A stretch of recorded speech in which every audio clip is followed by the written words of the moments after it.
Portrayals of digital technology, the rhetoric and the reality. The introduction of new technology is often met with an extreme reaction. When considering technology, the rhetoric of politicians, media outlets and technology companies is rarely subtle and nuanced.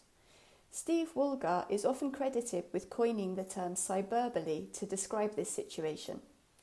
Woolgar points to Otto Imken for the original usage of the term with a slightly different spelling and defines it as denoting the exaggerated depiction, hyperbole, of the capacities of cyber technologies.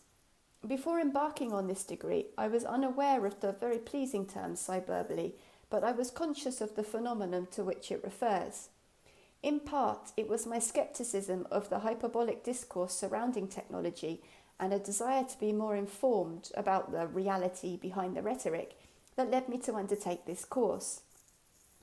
We can take the portrayal of the use of social media by young people as a good example of cyberbully. Social media is often depicted in extreme terms as being either bad or good, that it is destroying the fabric of society and results in vacuous groupthink. Before starting this MA, I was aware of the dichotomous depiction of social media, and my personal feelings were equally mixed. I was wary of social media, possibly as a result of exposure to this narrative, and I was unsure what to believe.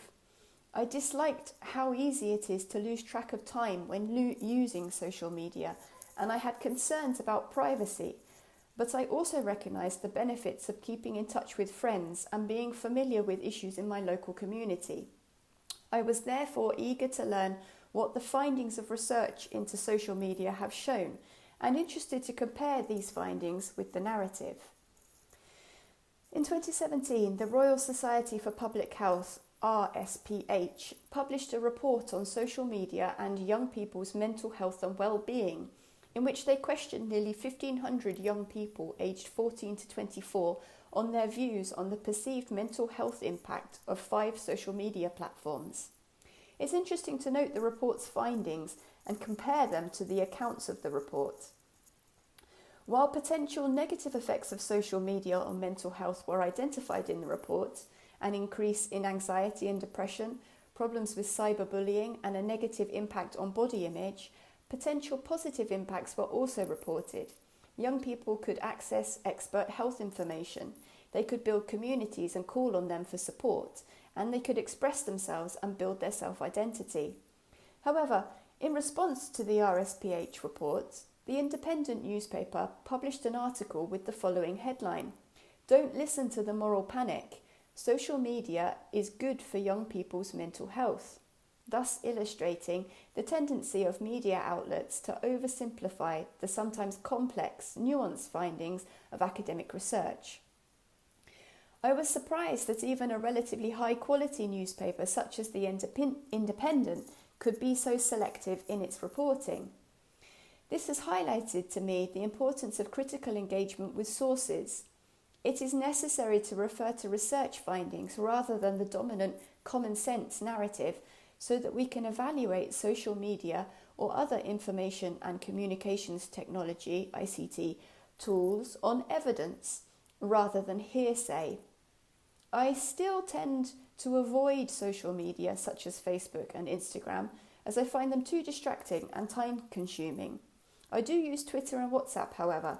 I feel that I benefit from both as they can function as communities of practice, a topic to which I shall return a little later. In It's Complicated, The Social Lives of Network Teens, Dana Boyd elucidates the findings of her 7-year study into young people's use of social media. She addresses many of the concerns that are routinely associated with social media use, including cyberbullying, the prevalence of sexual predators online, and internet addiction.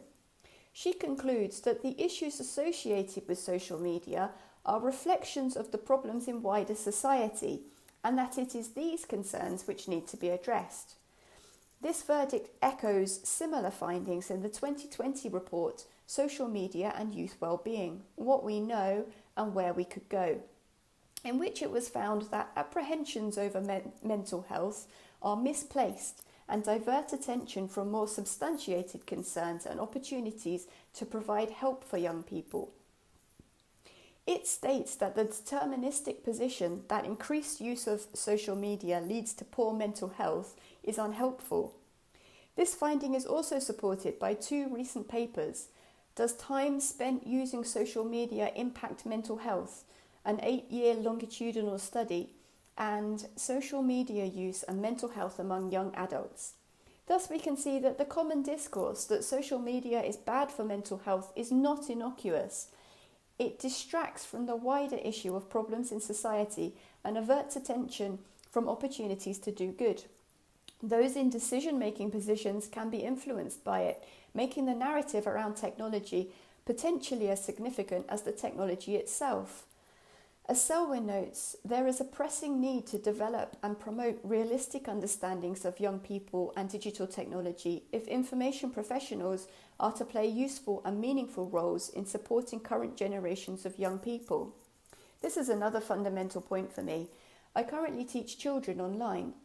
Before starting this course, my understanding of children and technology was based solely on these popular narratives, which, as we have seen, present a distorted picture.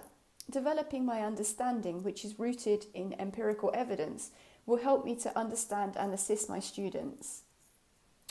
Another issue which is relevant as we look at portrayals of technology is use of language. At the start of this course, I placed very little significance on the language which is used to portray technology. I accepted phrases such as technology-enhanced learning and digital native without giving them a second thought. Through learning to critically examine such phrases, however, I am now more aware of the importance of word choice and the care word selection necessitates. This is illustrated by Mackenzie and Wiseman. They explain naming their book The Social Shaping of Technology rather than The Social Construction of Technology, because alongside the more obvious meaning of building or making, construction can also connote falsehood or a disconnection from reality, an association which they were keen to avoid. The terms digital native and digital immigrant are interesting examples of the language used in the depiction of technology. Although they have largely fallen out of favour in academic circles, they are still commonly used in public discourse. Digital native refers to a generation of people who have grown up surrounded by information and communications technology and who are therefore fluent at using it.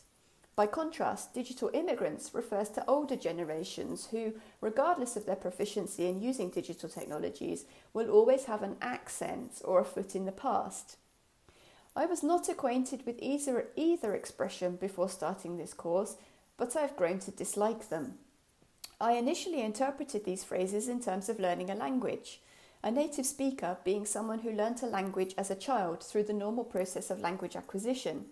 Thanks to my experiences as an English teacher and a language learner, I am very familiar with the phrase native speaker and all the struggles being a non-native speaker implies. That a non-native speaker's use of language, pronunciation, cultural knowledge and authority on the language will always be second to the native speakers.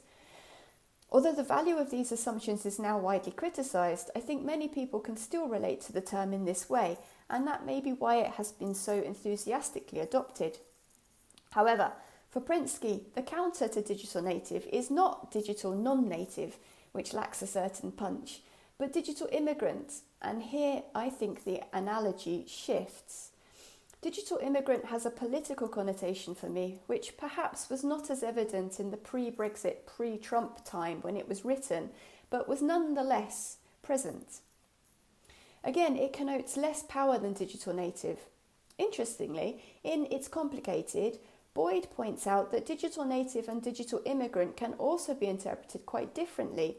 She recounts how the power dynamic can be understood round the other way, as throughout history, immigrants have sought to subdue native populations. I think her question, do people intend to recognise native knowledge as valuable or as something that should be restricted and controlled, is an apt one. There is a perennial tendency to try to control new trends by young people, and particularly in education, ban them. I do not think the phrases digital native and digital immigrant are useful. They do not acknowledge any aspects of the digital divide. They are too loaded and technologically deterministic. They assume that simply being born in an era where ICT is pervasive will lead youth to be technologically literate. It's been found that age is not a determiner in the use of ICT for informal learning.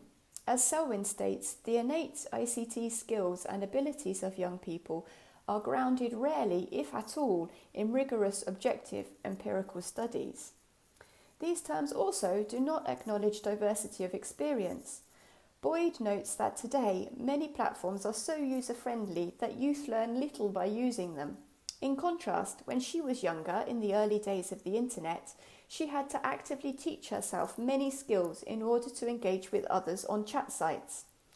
Boyd would not be considered a digital native as she was born into a world without the internet, but she may be considered more tech-savvy than those labelled digital natives. My experience also illustrates how these terms oversimplify a complex issue. Arguably, I could be labelled a digital native. I could have been one of the children of the 80s in Papat's Lego logo video of Unit 8. However, whilst I do remember occasionally using BBC computers at school, we didn't have a PC at home until much later. This illustrates that not all experience is uniform. These days, I do not consider myself particularly adept at using technology. I think this is magnified as I have used a MacBook for a decade, and in the rare instances I use a Microsoft computer, find myself cursing and calling for help. I believe a case could be made for exclusive acquaintance with either Apple or Microsoft as a factor in the digital divide. Mark Prensky grew to reconsider his enthusiasm for the terms digital native and digital immigrant. Later, in his article H. Sapiens Digital, From Digital Immigrants and Digital Natives to Digital Wisdom, he introduced the concept of digital wisdom. This is another problematic term for me. Prensky acknowledges in this article that wisdom is particularly hard to define, and in light of the importance of lexis which we have been considering, I think it is inappropriate. My understanding of the word is so far from his interpretation that I find it hard to get over, and this colours my reading of the whole article. I would argue that his meaning equates to great depth of knowledge rather than wisdom. To me, wisdom encapsulates insight, good judgment and discernment, all based on experience and understanding. Prensky states, technology alone will not replace intuition, good judgment, problem-solving abilities, and a clear moral compass. Yet without those elements, wisdom can be reduced simply to knowledge. This article was written in 2009.